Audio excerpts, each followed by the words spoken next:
Hello friends, this is Priyanka. Good morning सभी प्यारे बच्चों को, नमस्कार, राम राम, जय हिंद सभी को।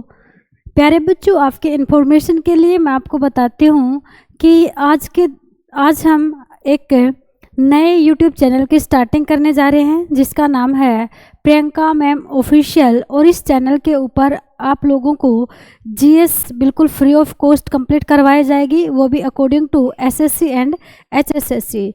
जीएस के साथ साथ यहाँ पे हम हिंदी को भी कंप्लीट करेंगे। और आज हम स्टार्टिंग करने जा रहे हैं यहाँ पे जीएस के एक बेहतरीन पोर्शन ज्योग्राफी की। ज्योग्राफी सब्जेक्ट में आप ज्योग्राफी के साथ साथ स्टैटिक्स की भी बहुत सारी चीज़ों को कवर करोगे, क्योंकि इसके अंदर बहुत सारा स्टैटिक्स का भी डाटा इंक्लूड होता है। तो आज की क्लास में प्यारे बच्चों हम सब स्टार्ट करने जा रहे हैं ज्योग्राफी की। और ज्योग्राफी में सबसे पहले इंट्रोडक्शन ऑफ ज्योग्राफी।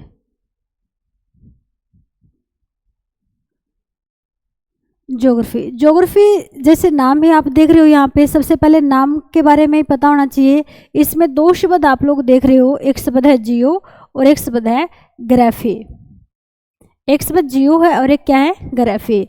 जियो का मतलब होता है भू और ग्राफी का मतलब होता है वर्णन करना। यानी कि ज्योग्राफी सब्जेक्ट के अंदर हम किस चीज़ का वर्णन करेंगे, पृथ्वी का वर्णन करेंगे।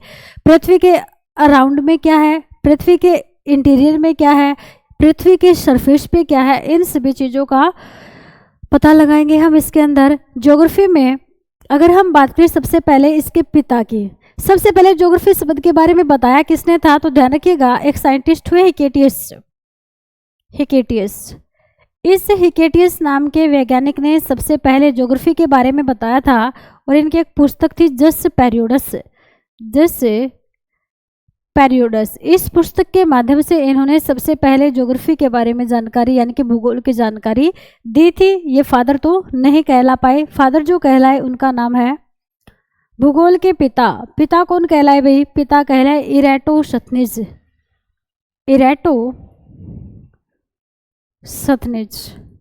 इरेटोसथनीज नाम के जो वैज्ञानिक थे, ये कहलाए भूगोल के पिता। भूगोल के पिता कहलाने के पीछे भी एक वजह थी, क्योंकि इन्होंने सबसे पहले पृथ्वी की त्रिज्या को मापकर बताया था।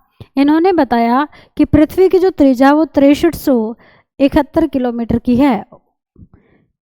और इतनी बड़ी बात बताने के कारण ये कहलाए भूगोल के पिता। दूसरा, इन्होंने ये भी बताया था कि जो सूर्य है वो घड़ी के अनुसार कार्य करता है।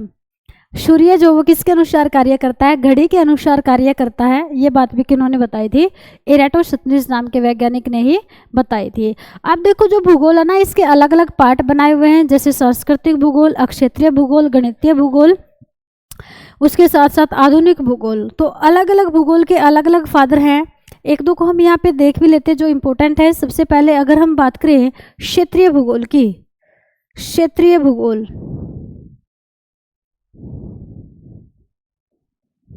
क्षेत्रीय भूगोल के पिता है कार्ल रिटर।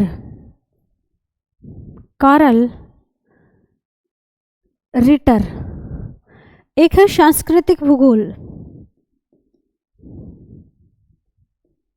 सांस्कृतिक भूगोल के जो पिता हैं उनका नाम है कार्ल ओ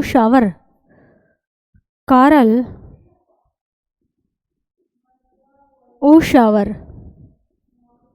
उसके बाद एक है गणितीय भूगोल, गणितीय भूगोल के जो पिता हैं उनका नाम है थेलस। उनका क्या नाम है, थेलस। उसके बाद देखिएगा, गणितीय भूगोल के बाद आता है आधुनिक भूगोल।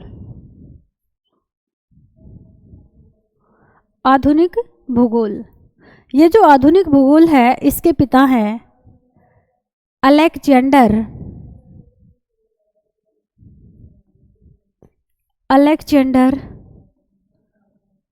वोन हम्बोल्ट।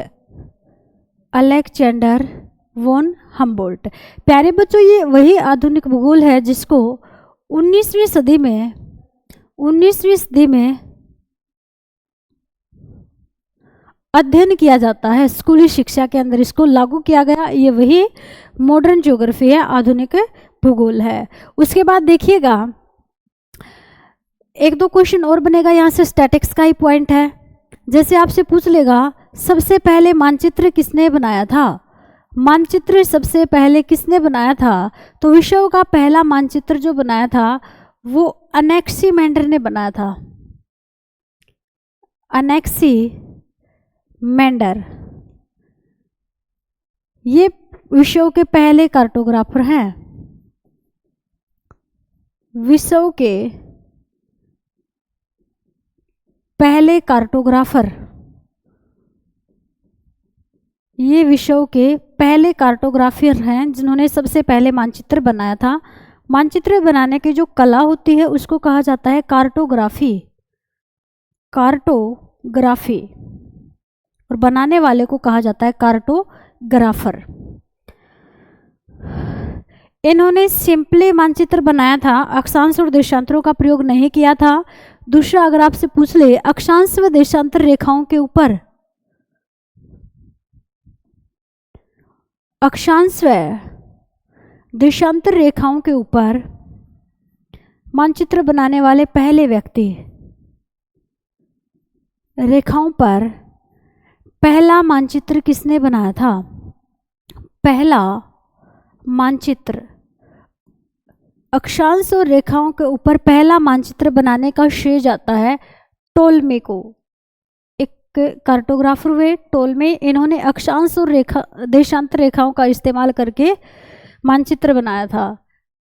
एक दो पॉइंट और ध्यान रखना यहाँ से, दो अक्षांश रेखाओं के मध्य का स्थान, दो अक्षांशों के बीच का स्थान क्या कहलाता है, दो अक्षांशों के मध्य का जो स्थान होता है उसको जोन बोलते हैं, उसको कटिबंध बोलते हैं। और सेम दो देशांतरों के मध्य के स्थान की अगर हम बात करें तो दो देशांतरों के मध्य के स्थान को गोरे कहा जाता है। इस पॉइंट को भी यहीं से ध्यान में रखना है।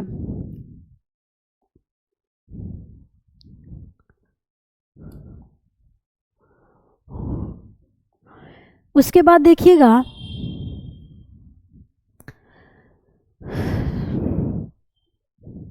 जो हमारे पृथ्वी है, इस पृथ्वी के ऊपर कुल कितने मेजर महाद्वीप हैं और कुल कितने महासागर हैं, ये भी आपको याद रखना है क्योंकि हम यहाँ पे पृथ्वी को ही ज़्यादा पढ़ेंगे। पृथ्वी पर 7 बड़े महाद्वीप हैं, 7 बड़े महाद्वीप हैं और 5 महासागर हैं, 5 महासागर हैं, 5 महासागर हैं। अब यहाँ पे जो हम पढ़ने वाले हैं ना वो हम पढ़ेंगे भारत की ज्योग्राफी को, लेकिन उससे पहले हम थोड़ा ये जान लेते हैं कि ये जो महाद्वीप है इनका ये कैसे अस्तित्व में आए। तो सबसे पहले ना पृथ्वी के ऊपर एक ही महाद्वीप था जिसका नाम था पेंजिया महाद्वीप। उसके चारों तरफ जो वाटर एरिया था उसको कहा जाता था पैंथालासा महासागर। ये जो पैंथालासा महासागर था, जो पेंजिया महाद्वीप था, उसी के 2 टुकड़े हुए थे, एक अंगारा लैंड और एक गोंडवाना लैंड। अब भारत कौन सी भूमि का हिस्सा है, क्वेश्चन ये बनता है यहाँ से। तो भारत जो गोंडवाना भूमि उस समय टूटकर अलग हुई थी, उसी की भूमि पर बना हुआ एक देश है भारत है। ठीक है, आगे का ना प्यारे बच्चों हम अगली क्लास में डिस्कस करेंगे। अगली क्लास से हम प्रॉपर तरीके से भारत के भूगोल को पढ़ना शुरू करेंगे, क्योंकि ये एक बार बेसिक इंट्रोडक्शन के लिए करवाया है। मेरा ये क्लास बनाने का आज का मकसद सिर्फ और सिर्फ यही था कि मैं आप लोगों को चैनल की जानकारी दे सकूँ। प्यारे बच्चों, मेरी आपसे यही रिक्वेस्ट है कि आप सभी चैनल को सब्सक्राइब करें और हमारे साथ जुड़कर यहाँ पर अपने जीएस, स्टैटिक्स और हिंदी को बेहतरीन बनाने की कोशिश करें। धन्यवाद आप सभी का।